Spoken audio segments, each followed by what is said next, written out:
إن هذا القرآن يهدي للتي هي أقوم ويبشر المؤمنين الذين يعملون الصالحات أن لهم أجرا كبيرا.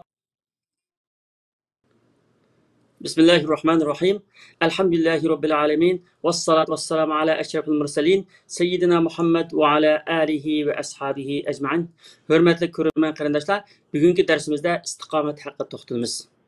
A'udhu billahi minashshaytonirrojim. Innallazina qalu robbunallohu summa istaqamu fala xawfun alayhim va la hum yahzanun. Robbimiz Allohdir degan, ondan to'g'ri yo'lda bo'lganlarga shaksizki oxiratda hech bir qo'rqinch yo'qdir. Ular dunyoda qoldirib ketgan narsalar uchun hargiz qayg'urmaydi. Ya'ni Allohga chin qalbidan aytib, tili bilan uni tasdiqlagan, Alloh taolo ko'rsatgan shariat bo'yicha amal qilgan, aqidada chin turib Alloh taologa o'zi ko'rsatgan bo'yicha ixlos bilan ibodat qilgan, ozg'unlik, kupruluq yo'llaridan yiroq turib, hayotining oxirigacha ibodat bilan o'tgan kishilarga bu dunyoda barzax olamida, ya'ni barzax bu dunyo bilan oxiratning orasidagi olamda va oxiratda hech qanday qo'nish bo'lmaydi. Dunyoda qoldirib ketgan narsalar uchun qayg'urmaydi, chunki Alloh ularga oxiratda bu dunyodagisidan yaxshi va mukammalini ato qildi. Istiqomatda to'g'ri bo'lish va ravus bo'lish degan ma'noni ifodalaydi. Islom asli bo'lsa dinda ching turish, aqidada mustahkam turish va dinning barliq cheklamalariga, to'sqanlarga, ko'rsatmalarga izchil rioya qilish.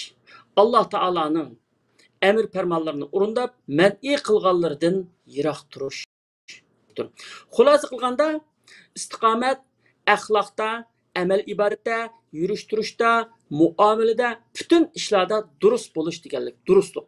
Payg'ambar sallallohu alayhi vasallam va sahobalar va istiqomatninki eng go'zal o'rnaklari edi. Sahobalardan birisi hatto deganki, men musulmon bo'lgan kunimdan boshlab hozirgacha bir qitimni yolg'on so'zlab boqmadim. Mana bu durustlik, ya'ni durustlik. İbn Abbas radhiyallohu anhu dediki, Rasululloh sallallohu alayhi vasallamga Qur'on Kerimdan fastaqim kama umirta, ya'ni buyurilganingda to'g'ri ravus bo'lgin degan oyatdimi bir ig'ir oyat kelmagan deydi. Ya'ni bu talab nihoyat yuqori. Ya'ni mustaqim, ya'ni buyurilganingda bo'lgin, mustahkam bo'lgin deganga bu o'ng'ay emas, bu nihoyat muhim amal ve nurgun capa muşakkatler bedelge keldi. Allah Teala'nın emir fermanlarını uğurlaşta izchillik ve günah yaman işlerini sakınında huşyarlıkını talep kıldı. Yani Peygamber sallallahu aleyhi ve sellem bu ma'noda degan, bendinin kalbi mustahkam bo'lmaguncha onun imanı mustahkam bo'lmaydi. Onun tili mustahkam bo'lmaguncha qalbi mustahkam bo'lmaydi degan. Endi istiqomatning ahamiyatiga kelsak, istiqomat Allah Teala'nın emri ve dinning talebi. Bu dinge itiqat qilgan ekan, dinge kirgan ekan, dinning yo'lda mangan ekan, istiqomatda, ya'ni to'g'ri sirat-ul mustaqimda menish kerak, to'g'ri bo'lish kerak, har ishda durust bo'lish kerak. Din bizni shuningga buyurdi. Ya'ni istiqomat bir mu'min uchun eng muhim bir muammo. Din ve dunyolik barliq ishlarda to'g'ri yo'lda menib durust bo'lgan odam barcha ziyon zahmatlardan saqlanib qoladi, murodiga yetadi. Bir kuni Sufyan ibn Abdullah as-Saqifi radhiyallohu anhu Peygamber sallallohu alayhi vasallamning yeniga kelib, "Ya Rasulullah, bana özlerinden keyin hech kimdan so'rashga hojat bo'lmaydigan bir kelimani o'rgatib qo'ygan bo'lsa" deganda, Peygamber sallallohu alayhi vasallam "Qul amantu billahi summa istaqim" degan.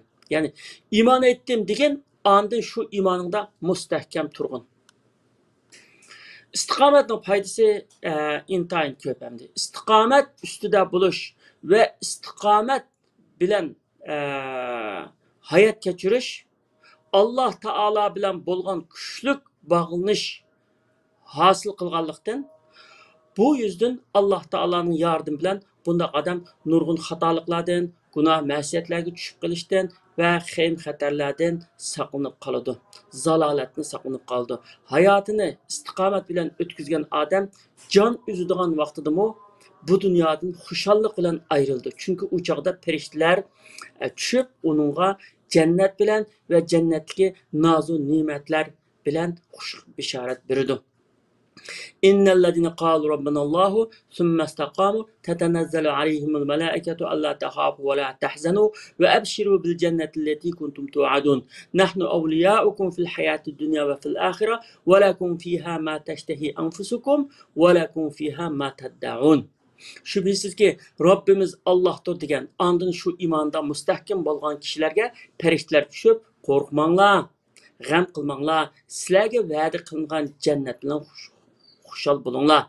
Biz dünyadımı, ahiretdimi sizlerning dostlaringlarmiz. Cennetde sizlerge, sizler üçün ko'nglinglar tatgan narsalarning hammasi bor, tilgan narsalarning hammasi bor deb xush bisharat berdi. Şunun bilan dunyodan ayrilgan odammi nihoyatda xushallik bilan ayrıldı. Bazı ehli cenneti bo'lgan kishilarningki nafas uzgan vaqtidagi kuzdagi xushallik, kuzdagi bir yuzdagi xushallik ve şehitlarning shehid bo'lgan kishilarning kulib turib shehid bo'lgan, ulab jon uzganligi emasdi. Bu shuning bisharati. Perishtalar bergan bisharatdan xushal bo'lganligi. Bu amallar reallikda ko'p ko'rilgan ishlar. Endi istiqomatni hosil qilishning yo'llari, istiqomatni qanday hosil qilib bo'ldi? Istiqomatni hosil qilish va istiqomat ichida yashash bir mu'min uchun nihoyat muhim. Chunki dunyo va oxiratlik amonlik, huzur, halovat, oxiratdagi xotirjamlik istiqomat bilan bo'ldi. Dinimizda istiqomatni hosil qilishning yo'llari intayin ko'p. Diniy ilmlarni obdan o'rganish.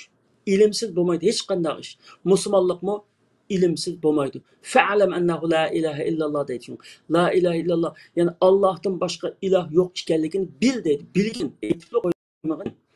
Bilish uchun qanday qilish kerak? O'qish kerak, o'rganish kerak. Ya'ni diniy ilmlarni obdan o'rganish, taqvolikni ching turish, islom farzlarini to'liq o'rindash, vojib, mustahab, nafil amallarga bak rioya qilish. Haram ve çeklengen işlerden, hatta şüphelik işlerden mi intan yirak duruş. Ve din ve dünyalık her kandak işini getirkinip kılış. Meyli, yüzümüzdeki muşu bir lokma rızkımızını tepiş için işlediğin iş olsun. Allah Taala'nın dergahida savab kazandığın ahiretlik emeller olsun. Kandak iş olsun, her kandak işini getirkinip berilip işleş. Ahiretlik emellerini dünyalık işlerinin aldığı koyuş. Her zaman Allah Taala'nı yad etiş. Unutup kalmaslık.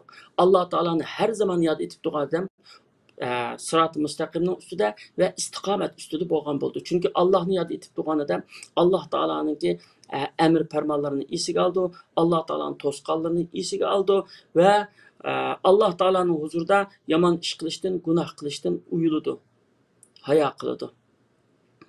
Tövbe istig'barni ko'p aytish. Chunki tövbe istig'bar bandaninki xatoliklarni, gunohlarini yuvib turadi, yuvib uni to'g'ri yo'lga yetaklab turadi. Tövbe istig'bar har qanday bir mu'min uchun nihoyatda bak muhim. Payg'ambar sallallohu alayhi vasallam men har kuni 70 ve undan ko'proq istig'bar aytaman degan. Halbuki payg'ambar sallallohu alayhi vasallamning avvalgi va keyingi bütün gunohlarni mag'firat qilgan bir pak, masum bir peygamber. Lekin ummatlarga shuni o'g'itish uchun shunday qilgan. Her qanday yani istig'for etish, yani gunohkor odamlar aytadi degan gap emas. Hatto gunohdan pok kishilar aytadi istig'forni. Har qanday odam istig'for aytadi. Istig'for etishda Alloh taologa bo'lgan sig'inish va Alloh taologa bo'lgan o'zimizning ojizligini e'tirof qilish, Alloh taoloning ulug'ligini va Alloh taologa muhtoj ekanligimizni his qilish babında bu ibodatning negizi. Allah Teala'ya muhtaç ekanligimizni his qilish ibodatning negizi.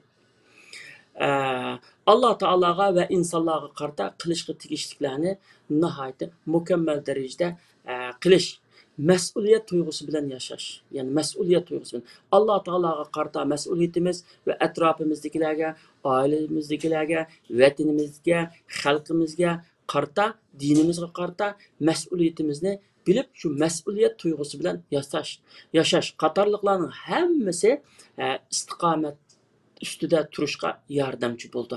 Istiqomat ustida turish Alloh taoloni yod etish, Alloh taolo bilan birga bo'lish bilan bo'ladi. Chunki shu vaqtda Alloh bizga yordam qildi, qadimimizdan teyib ketishidan bizni saqlaydi. Agar biz g'aflatda qolsak, hushyorligimizni yo'qotib qo'ysak, bir anning ichida xatolikka tushib qolishimiz mumkin. Ba'zi insonlarning hayoti bir lahzalik xatolik ve bir lahzalik achchiq yoki bir lahzalik adovat deganga o'xshash bu bir nacharlik bilan u insonniki butun hayotini o'zgartiradi. Chunki har qanday ishda hushyor bo'lish kerakki, xatolikka tushib qolishdan cho'ng qayt qilib bo'lmaydigan o'rni to'ldirg'ili va uni yuvatqili bo'lmaydigan cho'ng xatoliklarga tushib qolishdan saqlanish kerak. Har qanday kichik gunohlar 5 vaqt namoz orqali va 5 vaqt namozga tarat elish orqali o'li yuyilib turdi. Ba'zi gunohlar tövbesizmi yuyilib turdi hamda. Ammo ba'zi bir gunohlar bor. İnsanlar o'zi kichik sanaydi. Alloh taoloninki nazarda nihoyat cho'ng gunohlar, masalan, kibrga o'xshash, ne'matni kichik sanaganga o'xshash, mushunga o'xshash nihoyat insonlar o'zi kichik sanagan Allah Taala'nınki nazarda cho'ng sanalgan gunohlar bor. Bunda gunohlarga albatta tövbe qilish lozim keldi. Tövbe qilish zarur bo'ldi. Shunga inson har zaman Alloh taologa tövbe qilishni va xatoliklarni yuyishni o'ziga odat qilishi nihoyat muhim. Masalan, bir ko'nglakni kirgan odam ko'nglakning birinchi tugmasini xato etib mangan bo'lsa, oxirgacha hammasi xato mangadi. Endi buni şu tugmalarning hammasini etish jarayonida qachon shu isiga kelib to'g'risiga qaytib olsa, endi tiz holatda uni tuzlab olgan bo'ladi hamda. Endi tugmalarning hammasini etib bo'lgandan keyin andin qayta qilaman desa, hamma tugmani birdan yeshib anda to'g'ri etishga to'g'ri keldi. Shuningga o'xshash hamda tövbe istig'forni hamma gunohni qilib andin vaqt oz qolganda o'lim yaqinlashib qolgan chog'da qilganda balki yetishmay qolib qolgan ish va balki tuzlab bo'lmayotgan ish va shu qanday chog'da har zaman bir xatolik sodir qilgan chog'imizda yoki o'zimizningki shunday bir xatolashimizni his qilgan chog'imizda tövbe qilish, hatto sababsizmi tövbe qilish, chunki tövbe qilgan bandiga Alloh taolo ajr azim beradi. Onunki yolunu ruslaydı. Allah Taala bu benden bana muhtaç bulup da özünün muhtaçlığını, özününki bana ihtiyaclık işgallikini his kıldı edip Allah Taala rahmetimizi bizge ataydı. Rahmetini bizge ataydı hem de. Allah Taala hemimizin istikamet üstüde müstehkem turduğun bəxtlik müminlerden kılsın. Hürmetlik көрермен qarindoshlar, bugungi darsimiz bu yerda oxirlashdi. Keldigan hafta mushu soatda birga bo'lish umidi bilan hammanglarni Allohga topshirdim. Omon bo'linglar. Vassalomu alaykum va rahmatullohi va barakatuh.